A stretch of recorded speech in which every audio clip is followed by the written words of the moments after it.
Land of mammoth ये है land of mammoth, land of mammoth ये है लैंड ऑफ मैमथ। कहा था कि चढ़ाई से नहीं जाना, वहाँ तैयारी का मैदान है। भाई आप कौन है और कहाँ है? मुझे नजर क्यों नहीं आ रही? काला पेड़ इतनी जल्दी कैसे आ गया? तुमने मुझे यहाँ इतनी जल्दी कैसे पहुँचाया? क्या तुम सब वो वक्त भूल गए जब पिछले दिनों बहुत शदीद बारिश की वजह से हमारे बिलों में पानी भर रहा था, तो इटलू और ची ने हमारे कितने साथियों की जान बचाई थी। अगर वो हमारी मदद नहीं करते तो हमारे बहुत सारे साथी पानी में बह जाते। चूटियाँ आपस में चहमक गोइयां शुरू कर देती हैं। याद है कि नहीं? हाँ मोंटी, आप ठीक कह रही हैं, हमें याद है। मेरा कहना ये है कि हम सबको मिलकर इन शिकारियों से जंग करके इन दोनों को आजाद कराना चाहिए। क्या तुम सब इस मुश्किल वक्त में इटलू और ची के साथ दोगे? हाँ हाँ, क्यों नहीं। मैं शिकारियों को काट काट कर लाल कर दूंगी। मैं इनके कान में घुस जाऊंगी और जोर जोर से शोर मचाऊंगी, फिर देखना शिकारियों को कितना मजा आता है। चूटियाँ आपस में एक दूसरे से इस बारे में बातें शुरू कर देती हैं। इन सब जवाब देने वालों में टेली की आवाज भी शामिल थी। मगर ये शिकारी कहाँ है और हमारे दोस्तों को कहाँ रखा हुआ है? फ्रूटी लैंड खत्म होते ही कुछ दूर इन्होंने एक टेंट लगाया हुआ है। वहीं पर वो लोग भी रह रहे हैं और हमारे दोस्त भी वहीं पर कैद हैं। तुम सब जल्दी से मेरी कमर पे चढ़ जाओ, मैं भागता हुआ वहाँ तुम सबको पहुँचा दूंगा। वैसे मेरा नाम मोंटी है और मैं इन सब चूटियों की सरदार हूँ। चलो आज हमारी और तुम्हारी दोस्ती पक्की, ठीक है? जी हाँ मैडम, बिल्कुल ठीक है। वैसे मेरा नाम टेली है। टेली इन सबको अपनी पीठ पर बिठाता है और जल्दी जल्दी भागता हुआ जंगल के किनारे पहुंच जाता है। सामने शिकारियों का टेंट है और इस टेंट के पीछे एक छोटा सा टीला है जो कि थोड़ा ऊंचा है। इसके पीछे एक बहुत घनी और लंबी घास है।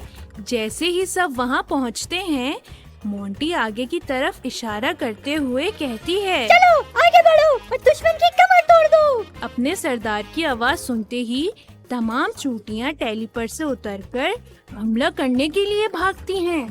रुक जाओ, कोई आगे नहीं जाएगा, अभी सब रुक जाओ। मोंटी, आपका प्लान क्या है? प्लान? ये क्या होता है? अरे मुन्ने, जंग करने के लिए प्लान की नहीं, बहादुरी की जरूरत होती है। चलो आगे बढ़ो और हमला। नहीं, अभी रुक जाओ, जरा मेरी बात तो सुन लो। टेली के इसरार पर मोंटी ने सबको रुकने का इशारा किया। मेरे बाबा कहते थे कि किसी भी काम को करने से पहले ये सोच लेना चाहिए कि इसको कैसे करना है।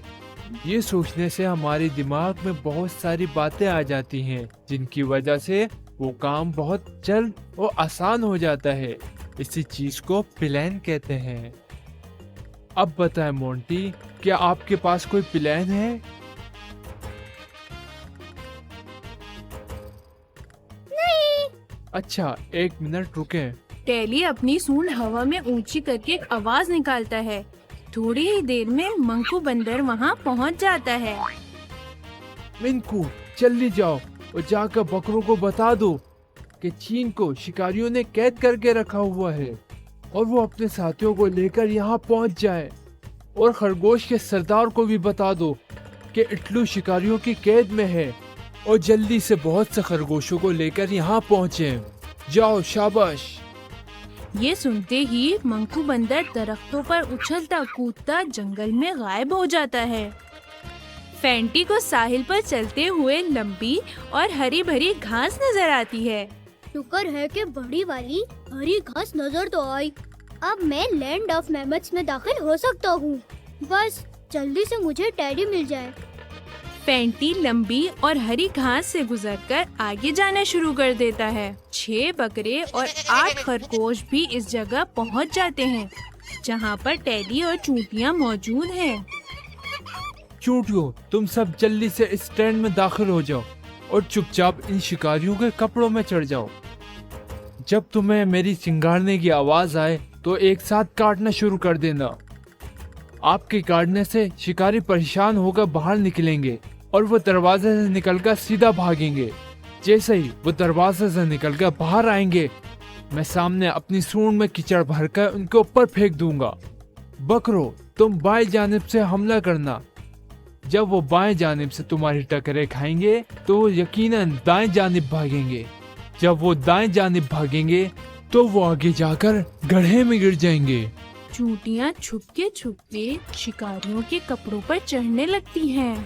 ओफो, यहाँ तो कीचड़ की बारिश हो रही है। चलो दूसरी तरफ भागते हैं। और तैमूर इस घड़े में गिर जाते हैं